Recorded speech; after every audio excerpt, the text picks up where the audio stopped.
સુરતના Ashwini Kumar main road પર આવેલી સરસ્વતી સ્કૂલમાં એસીમાં આગ લાગતા ભાગદોડ મચી ગઈ હતી, તો વાલીઓને જાણ થતાં ઉચકમને શાળાએ દોડ્યા હતા। સુરતના અશ્વિની કુમાર મેઇન રોડ પર આવેલી સરસ્વતી સ્કૂલમાં આગ લાગી હતી। સ્કૂલની લાઇબ્રેરીના રૂમમાં એસી ચાલુ કરતા ધડાકા સાથે આગ લાગી હતી, જેને લઈ શાળામાં ભયનો માહોલ ઊભો થયો હતો। તો આગ લાગી ત્યારે શાળામાં 800 વિદ્યાર્થીઓ અભ્યાસ કરતા હતા અને આગ લાગતા તાત્કાલિક શાળા ખાલી કરી વિદ્યાર્થીઓને રજા આપી દેવાઈ હતી। તો આગના પગલે ફાયર બ્રિગેડની ટીમને જાણ કરતા ઘટના સ્થળે દોડી આવી હતી અને ફાયરની ટીમે પાણીનો મારો ચલાવી ગણતરીની મિનિટોમાં આગ પર કાબુ મેળવ્યો હતો।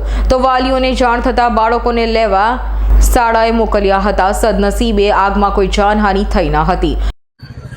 ફાયર કંટ્રોલને 9:21 કોલ મળેલો કે સરસ્વતી વિદ્યાલય સ્કૂલ છે જે એકે રોડ ઉપર આવેલી છે, એમાં કંઈ આગનો બનાવ બનેલો એવો મેસેજ આપેલો કંટ્રોલ રૂમમાં, કે જેના દ્વારા કંટ્રોલ રૂમમાં તરત મેસેજ મળતા 3 ફાયર સ્ટેશન ઉપરથી ગાડી ઘટના સ્થળે પર પહોંચી ગઈ હતી, કતારગામ, કાપોદ્રા અને કાંચીશેરી।